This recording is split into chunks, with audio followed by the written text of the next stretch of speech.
할렐루야. 오늘은 잠언 18장 21절부터 시작되겠습니다. 성경을 보면 죽고 사는 것이 혀의 힘에 달렸나니 혀를 쓰기 좋아하는 자는 혀의 열매를 먹으리라. 원문을 보면 이렇습니다. 죽음과 살만 나게 사는 것들은 혀쓰기 나름이니 그것 쓰기를 좋아하는 자들은 그것으로 인한 결과를 감수해야 하느니라. 자, 우리 성경도 그렇게 잘못 번역됐거나 그런 건 아니고요. 충분히 원문의 뜻을 담고 있는데 원문의 그 어감은 이렇습니다. 죽음이라는 것, 그리고 살만 나게 사는 것들. 죽는 건 한 번 죽지만 우리가 살아가는 것은요, 여러 가지죠.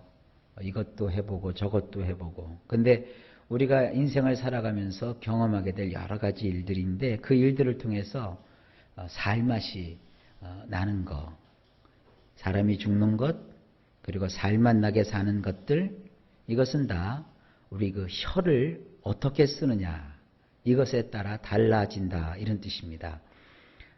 우리 성경에는 혀의 힘이라고 표현을 했는데 여기서 이 힘이라는 말은요, 무엇에 이렇게 힘쓰고 애쓰는 그런 것을 뜻하는 겁니다. 그래서 제가 혀쓰기 나름이다 이렇게 번역을 한 거예요.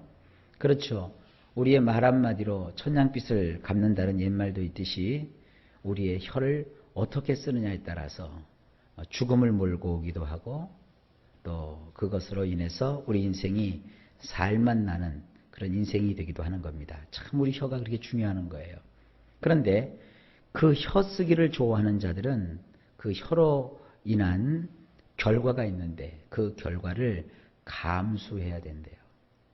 그 혀에서 나오는 그런 말들을 그야말로 여기서 이 감수한다라는 것은요, 개걸스럽게 먹어치우다, 또 그것을 이렇게 취하다, 그런 뜻을 가지고 있는 단어입니다. 우리 성경에는 그 열매를 먹으리라 이렇게 되어 있는데 저는 조금 다르게 표현해 봤어요. 그것으로 인한 결과를 감수해야 돼요. 그러니까 자기가 말을 하면 그 말대로 되는 거고 그 말에 대한 책임을 질 수밖에 없다는 겁니다. 그러니까 여러분들이 하지 못할 일은 입으로 그냥 세상 말로 하면 입방정 이렇게 먼저 하지 마시고 우리가 이 혀 쓰는 것을 아주 조심해야 된다 하는 하나님의 말씀입니다.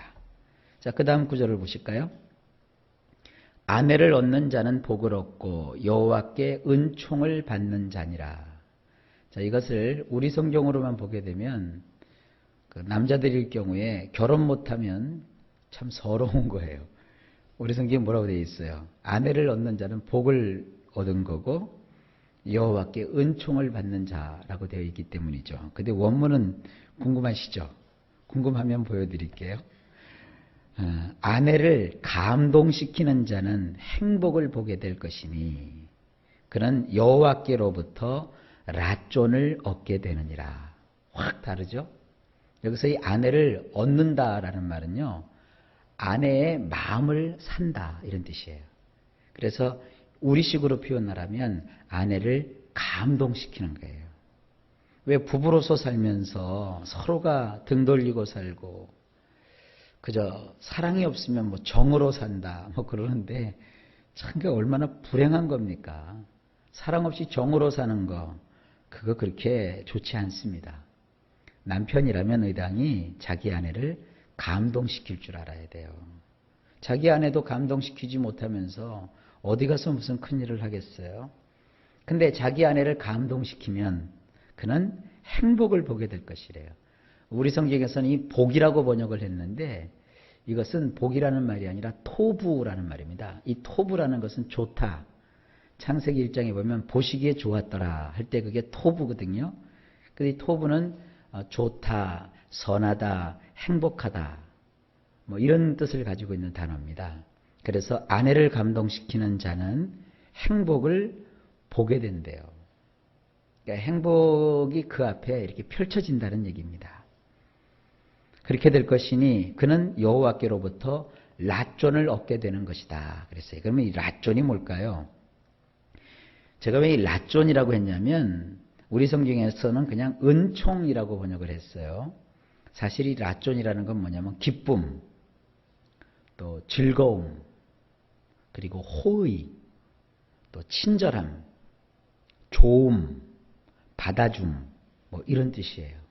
그러니까 자기 아내를 감동시키는 사람은 행복을 보게 될 것인데 이것은 그야말로 하나님께로부터 오는 랏존이니라 이런 뜻이에요. 랏존이 기쁜 거죠. 그렇죠.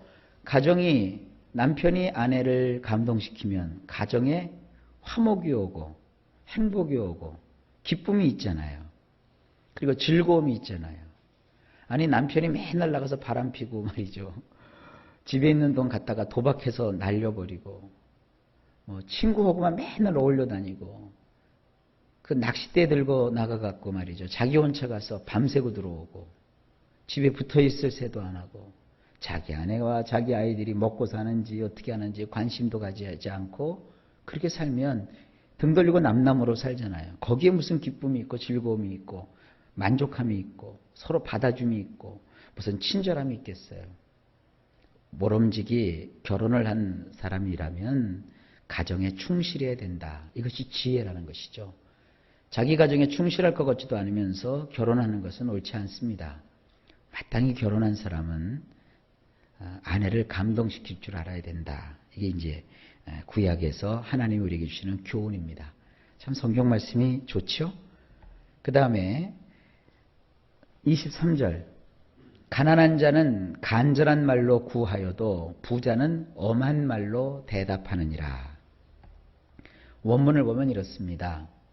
호의를 간청하는 말들로 궁핍해진 자가 구할지라도 부자의 반응은 번번이 강팍하니라. 자, 이 사람이 다른 사람한테 손 내밀 때 그건 언제입니까? 내가 없을 때죠. 아쉬울 때 손을 내밀잖아요. 그런데 이 사람이 옛날에는 좀 잘 살았어요. 좀 가졌어요. 그러다가 이 사람이 좀 어려워지고 가난이 찾아와서 궁핍해졌어요. 그러니까 돈 많이 가진 어떤 사람한테 가서 호의를 베풀어 달라고 막 간청을 하는 거예요. 아주 간절하게 간구하는 거예요. 그러면 그 부자가 아유 옛날엔 떵떵거리고 잘 살더니 참 안 됐어. 아이고 불쌍해. 이러지 않는다는 거예요. 부자는 어떤 반응을 보이느냐. 그가 간청할 때마다 번번이 강팍하게 대해요. 이게 돈 있는 사람이 이게 마음이 이렇게 부드럽고 그러질 않습니다. 왜 있는 사람이 더 무섭다 그러잖아요. 그러니까 이 부자나 이런 사람들한테 가서 아쉬운 소리 할 때는 이 말씀을 기억하세요. 절대 돈 가진 사람이 또 나보다 더 형편이 나은 사람이 나를 불쌍히 여겨서 좋은 말이라도 한마디 더 해주고 아이고 얼마나 힘들까 그러지 않는다는 거예요. 거봐 내가 그때 그 투자하지 말라고 그랬잖아. 거봐 왜 그렇게 살아서 고모양 곡거리를 당했어. 그냥 그런 말 한마디 한마디가 콱 마음에 백이죠. 그럴 때 이렇게 하지 말라는 거예요. 지가 언제부터 부자였어. 전엔 나보다도 못 살았으면서 이제 좀 가졌다고 나를 무시해? 주기 싫으면 간대! 이러고 싹 돌아서 봐요. 그거 잘하는 거 아니에요. 어차피 가진 사람은 마음이 강팍해요. 그리고 가졌기 때문에 있는 척을 하는 거예요. 그러니까 부자가 아이고 저 성격 못됐다고 그 없는 사람이 괜히 해봤자 그거 씨알도 안 먹혀요. 가난한 사람을 구박하고 아주 이렇게 모질게 굴었다고 해서 하나님께서 그 부자를 다 쳐버리셨으면 좋겠죠. 근데 안 그러세요. 원래 그 부자라는 사람의 그 마음은 이런 강팍이라고 제가 번역을 했지만 이 굉장히 강해요. 사람이. 영어로 하면 스트롱해요. 굉장히 강해요. 그러니까 부자가 된 거예요. 그러니까 그 부자 앞에 가서 뭔가 호의를 받아내는 게 쉽습니까? 그러니까 사람이 남에게 아쉬운 소리를 하고 손을 내밀 때는 어떻게 되느냐? 굽혀야 돼요.